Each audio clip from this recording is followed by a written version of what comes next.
First off, I think it's important to note that you did sign up to be a part of the Matrix. You did agree to the conditions of the Matrix being the unconscious, the agreement to forget the truth of who you are, to forget that you are this infinite, powerful being that is capable of anything, that is capable of having a reality that is so beyond your wildest dreams. But you just forgot and you agreed to it. And you're watching this right now because you're choosing, your soul guided you here, and you are choosing to remember. You're choosing to have this experience on earth now. I'm going to say that too. A lot is coming through. Where you have this more limitless, in a way, experience. You know, there's a lot of deconditioning that has to happen to really get to limitless, and it probably won't happen on this planet.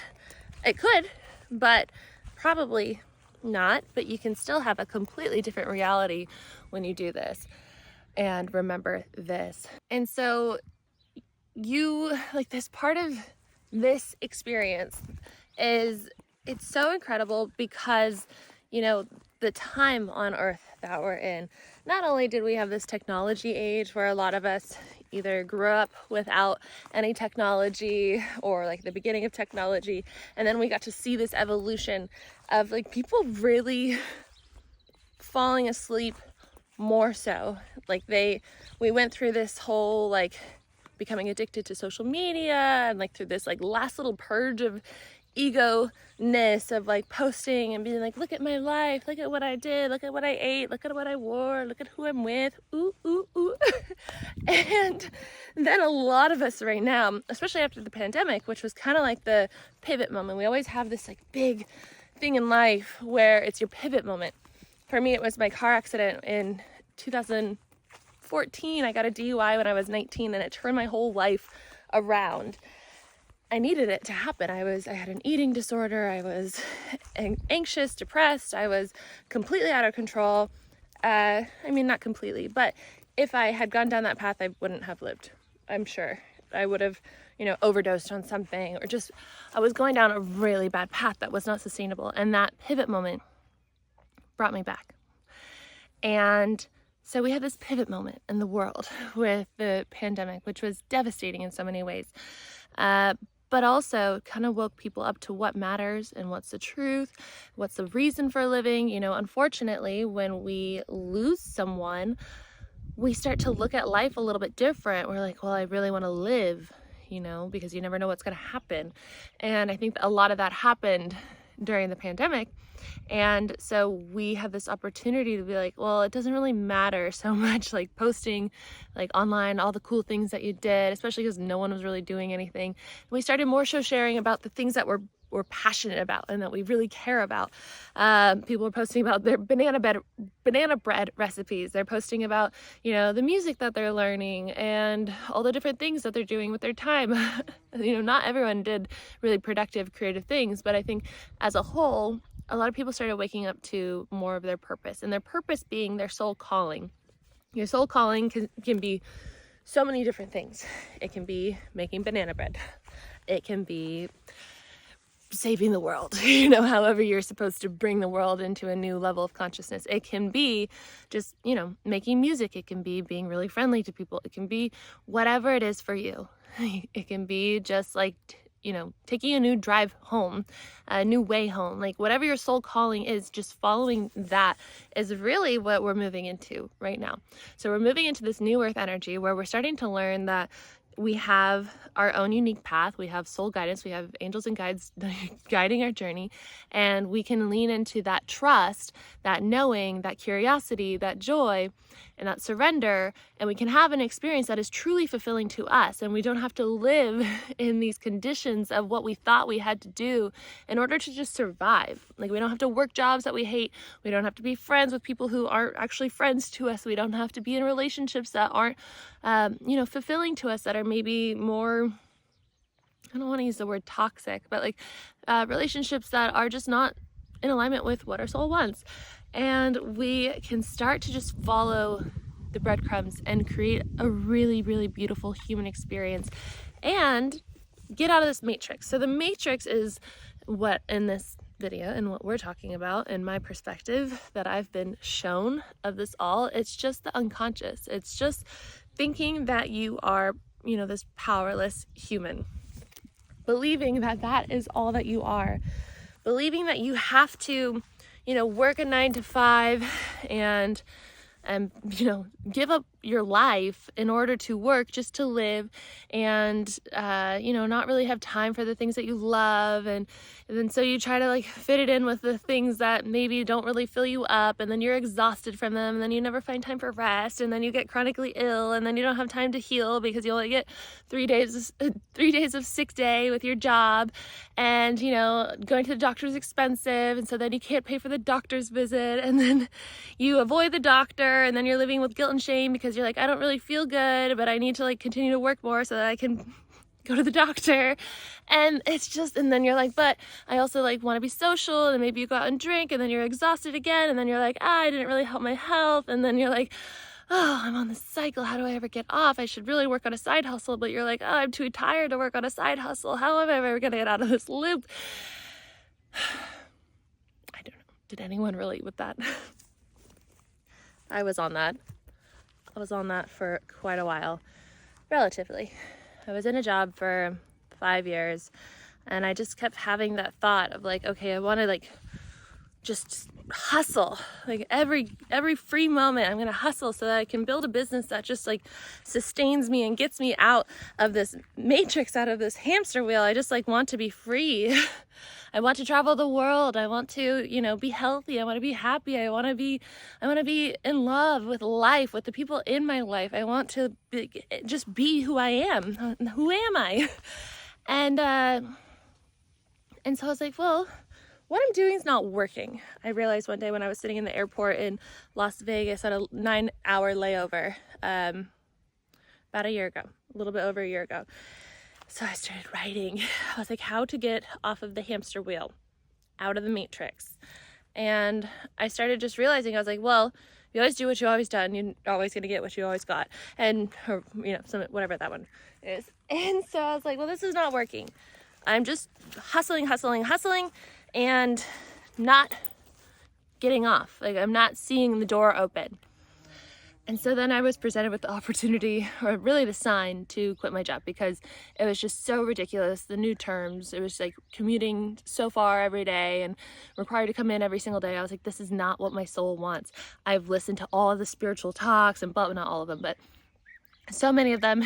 It's just the gist is never do what you don't want to do. Always do what you do want to do. And the universe will support you. And so with that, you have to know that there are subconscious programs as well. There are patterns and beliefs and things from, your parents, from society, from ancestors, from, just the collective consciousness, from this agreement of forgetting, that will continue to come up on your journey to trusting, to remembering. So this concept right here, from the book Transurfing, which we always talk about on this channel right now because I love it, and I read it at the beginning of the year, and it was just like, aha! But it's about quantum manifestation, and it's about really just exiting the matrix. When you understand that you're an infinite being, lots of bugs, and that there's infinite timelines, that means every single thing is happening right now. When you have a thought of like, what would my life look like if I lived on a horse farm in Italy? I thought that, not necessarily Italy, but I mean, I was in Europe, so it was high odds that it could be Italy or France, or, I was really more thinking France, but my soul was like, well, you left it open and you would prefer Italy, which I realize now. I just changed my language that I'm learning over to Italian. I was learning French for a few months, this whole year. Anyway, and I had that thought, and I was like, well, it exists. Because I just thought it. Now it's in the infinite possibilities. It's on the menu. I could order it.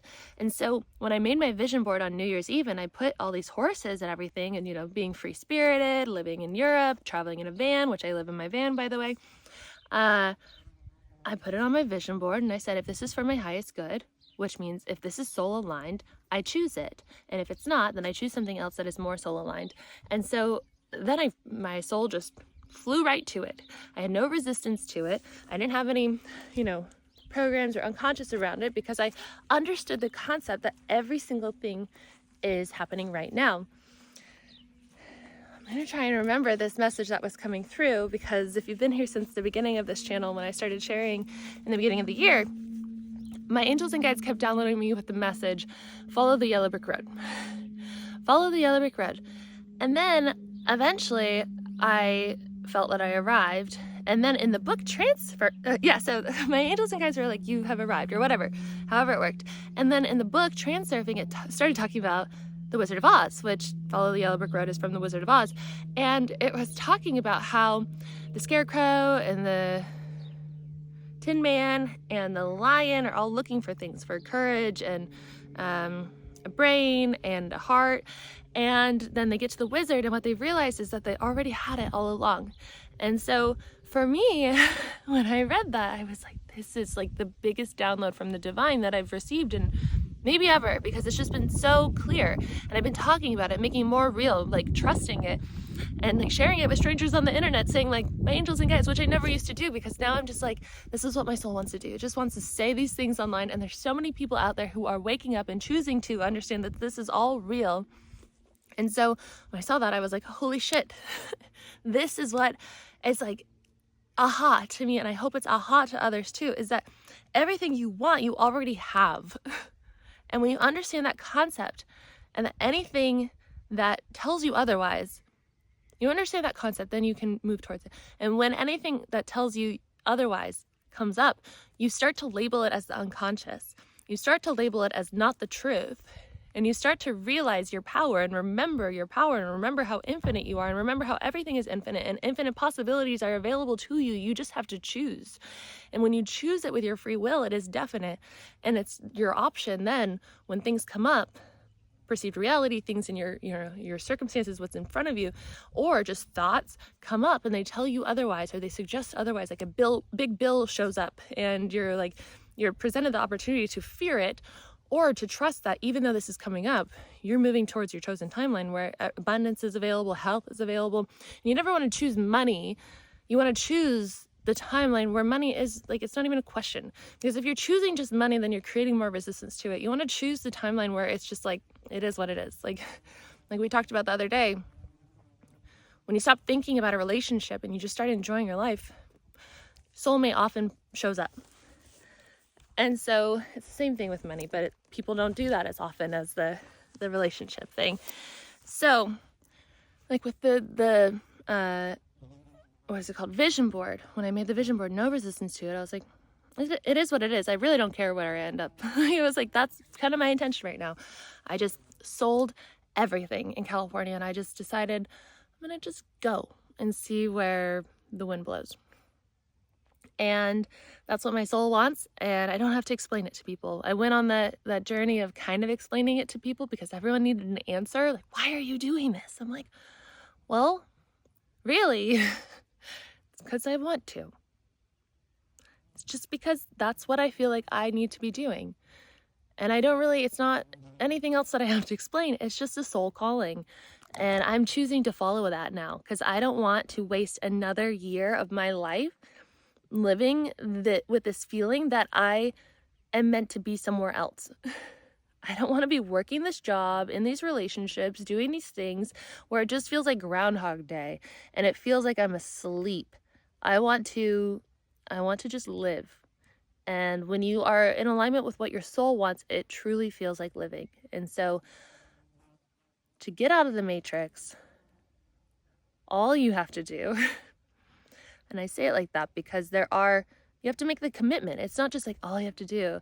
It's like you actually have to commit to this process of knowing that everything is infinitely possible, that all timelines are happening right now, and that you are an infinite being, and that you have your free will and get to choose what you want. And if you don't know what you want, say, I choose what my soul wants, and I surrender everything else. And then when you start seeing, things happening in your reality where things are just like maybe falling apart or chaos is happening, shit hits the fan, whenever I have full moon ceremonies with people and we let go of a bunch of stuff, I tell them like, shit might hit the fan, but that's to get you into alignment with where you're meant to go. And so you can also set the intention, I choose this to be done and me to be arriving here with ease and grace. You can visualize the process of you getting there. And that's important too, visualizing your future, visualizing the process of you getting there, but also just surrendering and knowing that when you choose, it's going to happen. And just choosing, if it doesn't feel like infinite abundance, if it doesn't feel like unconditional love, if it doesn't feel like acceptance, then it is the unconscious and it is not you. It is not the truth of who you are. And so you can look at it and you say, oh, how interesting. That's part of this human experience. I chose to experience this, but that's actually not the truth of who I am.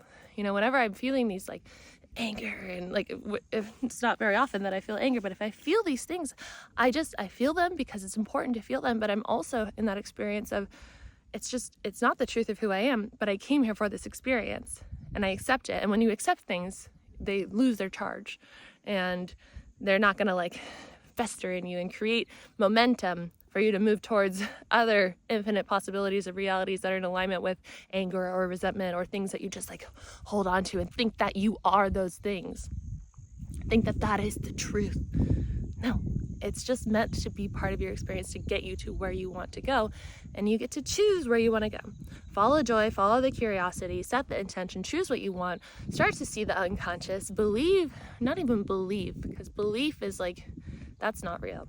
Knowing is different. When you know the truth of who you are, everything else starts to just kind of fall apart, fall away. And if you continue to know the truth of who you are, you know, continue to get centered, meditate, whatever it is, find that mindfulness, that awareness. You are the awareness. The awareness is you. You are the one that watches. You are the one that sees. When you start to get familiar with that place, everything else becomes a lot easier. So that's the message for today. If you would like to sign up for one of my programs, I have 21 days to know your divine guidance, 21 days to rewire your mind. In divine guidance, we're on day 10 right now, but when you sign up, I will send you day 1, and then I will send all the emails every day that we're on, but you can go at your own pace. So 21 days for that, and then Rewire Your Mind is all about rewiring your mind, healing your nervous system, and stepping into your chosen timeline. So we do this, what we're talking about right here, where you visualize, you choose a timeline, you start to get familiar with it, you visualize it every day. We work on different things of reprogramming the subconscious mind to help you get to that chosen timeline. So if you want to sign up for that, that's available as well. If you want to work on with me one-on-one, I have that available. And also, if you want to donate to Ladybug, I talked about her yesterday. Ladybug is, I'm going to sit down for this one because this one's getting kind of heavy. I don't know where she is right now, and I'm in flip-flops, so I'm not going to walk all the way down the mountain to her, but I'll share more on her in the videos to come, and we can spend more time with her on this channel. But she's my favorite horse here on this horse farm in Italy where I'm living and volunteering. And she has the condition wobblers, and wobblers makes it so that horses are like unstable and have trouble with their mobility, so they can't really be ridden. I mean, she can be ridden, it's just she can't be ridden like for people that are paying for a trail ride. So she doesn't make good sales. Like, she wouldn't be good for selling to someone, you know, as a business thing. And so the owner of her is boarding her here, and is not the nicest owner to his horses. And so he wants to sell her to be made for meat because of this condition. She's a lovely horse. She's only 6 years old. She, like, I feel so soul connected to her.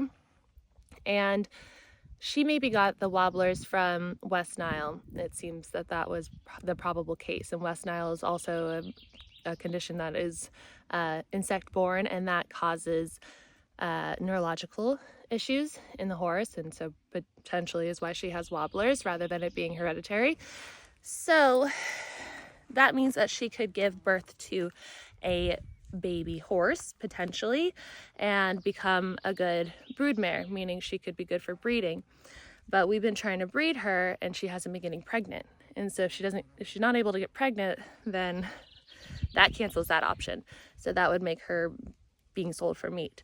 If she can get pregnant, then he wants to sell her as a broodmare, which means she'd be pumping out babies all the time, would be a miserable life for her because it would exaggerate her condition and she would die very young.